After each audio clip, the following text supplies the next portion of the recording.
Hi everybody, this is the Baseball Highlight, the amazing, spectacular, terrific, the great one, the People's Champion. Your host, and welcome back to the Baseball Hut 2, and hopefully you like this video. Hit that subscribe button. We're going to talk about quite a few things in this video. This is in 3 parts. We'll start with the Red Sox, then go on to the Mets, and the Yankees and the Cardinals. There's all rumors right now. We're going to start cranking this up on this channel right now, actually. Here we go. Red Sox notes first base Devers and Yoshida. This is from MLB TRADE RUMORS. Red Sox lost first baseman Tristan Casas to a season-ending knee injury earlier this week and quickly selected Abraham Toro's contract to the big league roster. Switch-hitting Toro and righty-swinging Ronnie Gonzalez appear set to share time at the position for the time being. Although the Casas injury immediately prompted speculation about a potential move to first for Rafael Devers, manager Alex Cora told the Red Sox beat last night that there's been no discussion of a role change for the third baseman turned DH. We got these guys, Gonzalez and Toro here.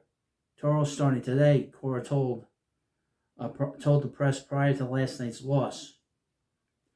Rami has done an amazing job in the starts over there, so we'll keep going that way. Cora followed up today in an appearance on WEEI radio, repeating that Devers is DH for the time being, but taking a slightly softer stance on the possibility of an eventual position change. I would not do that. Bring in somebody else. We asked him to do something in spring training that, as you guys know, he didn't agree with in the beginning. And then little by little, he has embraced it because he knows the quality of the player that we have at third, where we're at as a team. I'm not saying we'll never have that conversation about moving him to first. But I think for now, where we're at, I like Rafael as DH. I would just leave him there. He had a slow start, and he's really picked it up. I mean, he really has. I mean, that's the one thing people are talking about, how poorly he played. And they say, oh, he's done. This is stupid. So many players I've been hearing about how they're all done. This guy's done. That guy's done. And he was one of them that I've heard. And but that's, that hasn't happened. He's not done. There's no perfect solution. The Red Sox will likely be getting subpar defense at first base, whichever route they take. Playing Devers there could free up DH at bats for Yoshida or open a clear path to get Anthony to the majors. For the time being, they're sticking with Devers at DH and seeing what they have in Toro and Gonzalez. Run production has been an issue over the past week as the Red Sox have dropped 5 of 6 games. Even looked at the past month. They've been a league average offense on a rate basis and sits 15th in the majors in runs scored. I would give you a player that's in the Mets minor league system. His name is John Singleton, who hit 14 home runs last year playing every day for the Red Sox. I believe he has 7 home runs in the minor leagues right now. So he's a guy that the Red Sox probably could use, and the Mets wouldn't be looking for a lot in return. They'd probably be looking for cash. But we'll see on that. Next up in this video is the New York Mets, and I thought that this was a very strange kind of thing to talk about here when it came to Mets pitching. It's from SI.com. I'm not too keen on this myself. Mets veteran hurlers deemed surprise trade candidates. But the Mets considered trading some of their most reliable players to this point. New York Mets starting pitching staff is going to be very crowded once veteran pitchers Joe Manaea, Frankie Montas, and Paul Blackburn recover and fall from injury. Current Mets stars include Kodai Senga, Clay Holmes, Griffin Canning, Tyler McGill, and David Peterson. All 5 of these stars have performed well enough that they should not lose their spot in the rotation once these 3 players return. Now, Senga pitched really well on Wednesday against the Diamondbacks. Clay Holmes has been excellent since he's arrived, but he's not going to throw a lot of eggs. Griffin Canning's got 5 wins in the first month or so.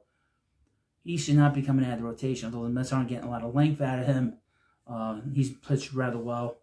Tyler McGill has been he is a great April pitcher, but he does not pitch. He tends to sort of falter, and his last start was a disaster. And David Peterson, he's got a bit of a checkered past as well. But be that as it may, they've all pitched well, relatively well. And the Met pitching staff as a whole has pitched well. The article continues, so how will the Mets handle this situation? Well, trading some of their current arms away is one clear option. In a May 6th article, Bleacher Report's Kerry Miller called Peterson and McGill surprising potential trade candidates.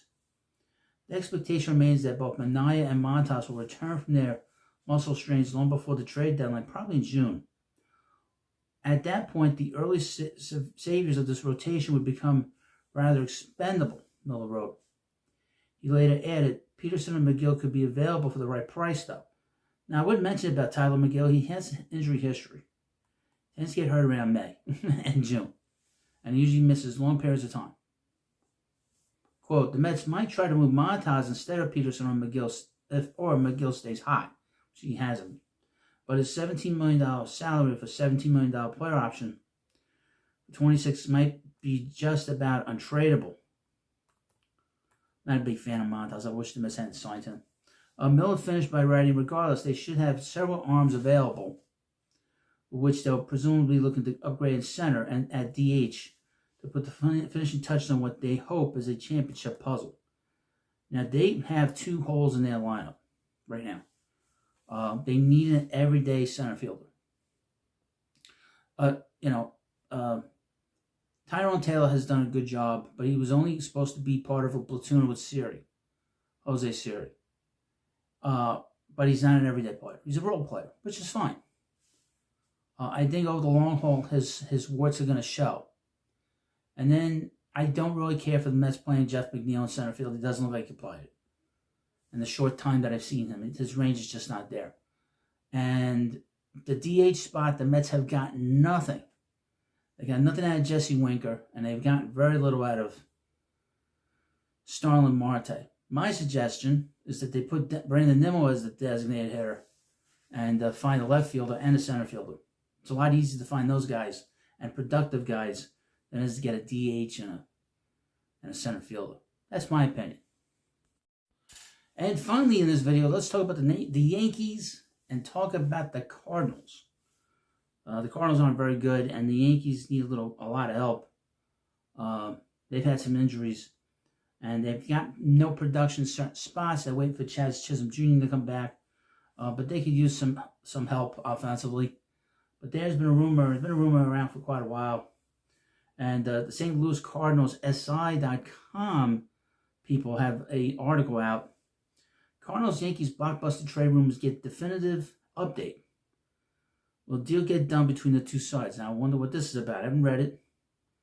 All the unfounded trade speculation swirling around the St. Louis Cardinals right now. We can at least rule out some of it. Third baseman Nolan Arenado is the guy who has been talked about the most. Right now, you know this. His name has popped up in trade rumors over the last 5 months. This could be the case for even longer, but at least throughout the entire offseason, he was talked about. The Cardinals didn't move him. That's bullshit. They moved him. They moved him to Houston. And he turned down the deal. One team that has been talked about is the New York Yankees. On paper, a move makes sense. They're World Series contenders and have a need at third base. But every concrete rumor that has come out has essentially stated that the Yankees haven't shown real interest in a possible move. Although a move could make sense, that doesn't mean that the Yankees agree. And this is kind of the moves the Yankees make that Brian Cashman makes. Bring in a lot of money and then just, quote. I mean, the New York Post, John Heyman weighed on the conversation on Tuesday and furthered this point. To me, Arenado would be a fit there, Heyman said. As I've said all along, the Yankees have shown no interest in Arenado to this point. There's been a lot of buzz about Arenado, but it really doesn't sound like the Yankees are a realistic option at this time, despite what all of the wild rumors have said so far this season. Okay, well, we'll see. Expect the Dodgers in this kind of talk. That's for sure. He's from Los Angeles. Possibly the New York Mets, because they could use some more production at third base. Even though we're very high on Mark Vientos. The Mets could use a little more thump in the lineup, a little more consistency out of the lineup. Especially at the bottom of the lineup, the middle, 6, 7, 8. And the Mets lineup could use a little more consistency, but this is very interesting. What do you think about the Red Sox, what their situation is? If you're a Mets fan, would you want the Mets to trade 2 stars that have pitched well? And what do you think about this Yankees Arenado situation? And the Cardinals aren't going anywhere. We'll see if they have a winning record. They haven't had back-to-back losing records since the 50s, since 57, 58. That's a long time.